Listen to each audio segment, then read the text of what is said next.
welcome to this week's episode of TTIH News. That's short for Tuesdays Today in History. The date, April 28th, and what a day in history it was. Conrad of Montferrat, a North Italian nobleman and one of the major participants in the Third Crusade, was assassinated on this date in 1192.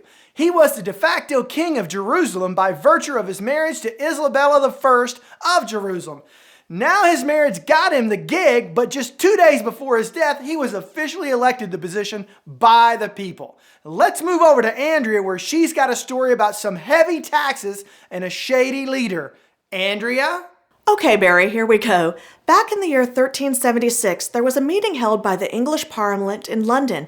The meeting started today and lasted all the way until July 10th. It was the longest sitting of the English Parliament in history. During the good Parliament, the Speaker of the House of Commons, Peter de Lamar, complained of heavy taxes, demanded an accounting of the royal expenditures, and criticized the King's management of the military. The Commons even impeached some of the King's ministers. Now, Sir Peter was imprisoned for his demands, but was soon released after the death of King Edward III. Hannah has a story for us about some people who were not happy about monopoly that was forming. Hannah, fill us in. That's right, Mom. So here we go, the year 1635, The Who. While it was Sir John Harvey and the members of the Governor's Council attempted to arrest each other on charges of treason. This was the climax of an official protest against a planned tobacco monopoly in the colony. Harvey and the council did not agree on much of anything, and this disagreement was the last straw. The council accused Harvey of treason and forcibly removed him from office. Bam, homie, you're gone. Back to you, Dad.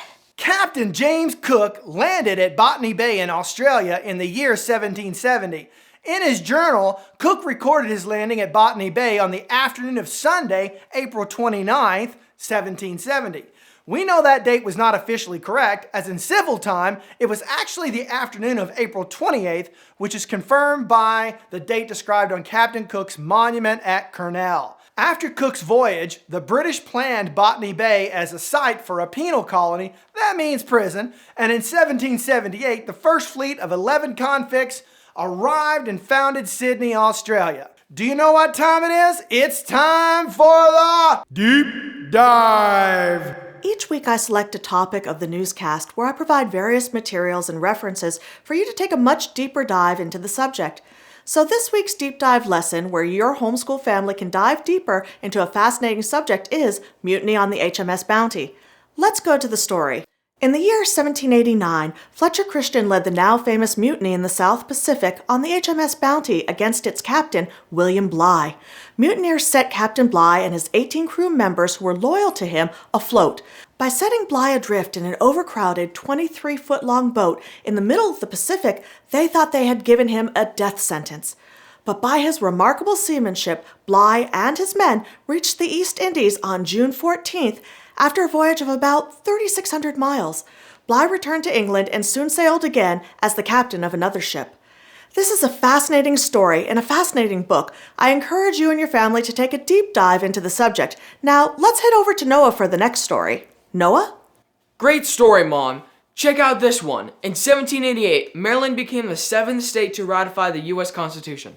6 other states had already approved the new form of government. However, 3 others were not likely to approve it. New Hampshire had adjourned without a decision, and the other 2 states were opposed to it. So, if Maryland had not ratified the Constitution, it is likely that the anti-federalist position would have won out and our government would not be what we know as it is today.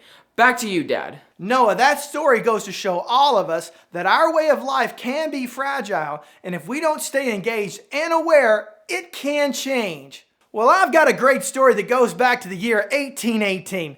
The Rush-Bagot Treaty was signed by President James Monroe. The treaty provided an agreement between the United States and Great Britain to eliminate their fleets with the exception of small patrol vessels from Great Lakes and Lake Champlain. That's between Vermont and New York. Hannah, Noah, it's time for the Are You Ready to Rumble? Lightning Round! 1910, the first night air flight was made by Claude Graham White in England. 1916, the British declared martial law in Ireland. 1932, a human vaccine for yellow fever was announced to the public. In 1988, a flight attendant was killed and more than 60 people were injured when part of a roof of an Aloha Airlines Boeing 737 tore off during a flight from Hilo to Honolulu. 1952, the Allied occupation of Japan came to an end after 7 years of rapid social and economic change that followed Japan's surrender in World War II. 1945, Italian dictator Benito Mussolini and his mistress Clara Patacchi were executed by Italian partisans as they attempted to flee the country. 1995, in South Korea, a gas explosion killed 83 people and injured 181. It was caused by a leak that was ignited by a spark from construction site. 1965, U.S. Marines evacuated American citizens in the Dominican Republic because of an escalating civil war. 1967, heavyweight boxing champion Muhammad Ali was stripped of his boxing title after he refused to be inducted into the armed forces during the Vietnam War era. Today's episode has been brought to you by Homeschool Today with Andrea Johns, featuring Tuesdays Today in History. Thanks, Hannah Noah. Solid reporting today. Let me see if I can confuse some of you. In the year 1521, as was part of the diet of worms, okay, let me stop you here. Did you know that back then the word diet meant meeting or formal meeting? So when I say diet of worms, that means a meeting of the worms. Worms, they don't meet. Well, you may be correct, but this is about a city called Worms, located in Germany. The Diet of Worms was really about the fate of Martin Luther, who was made an outlaw because he refused to recant his Protestant views. Let's go back to Andrea for this last story of the newscast. Andrea? In the year 1969, the French president Charles de Gaulle resigned as president of France after 11 years following his defeat in a referendum on the governmental reforms. The famous words used in his resignation were, "I cease to exercise my functions as President of the Republic." Famous birthdays in history. 1442, King Edward IV of England was born in Rouen, France. 1758, the 5th President of the United States, James Monroe, was born. History is fascinating. So many things happen every day all around us and have for thousands of years. You can discover more about interesting history topics that have happened on this date or any other date by searching online or visiting your local library. Good save. Good topics.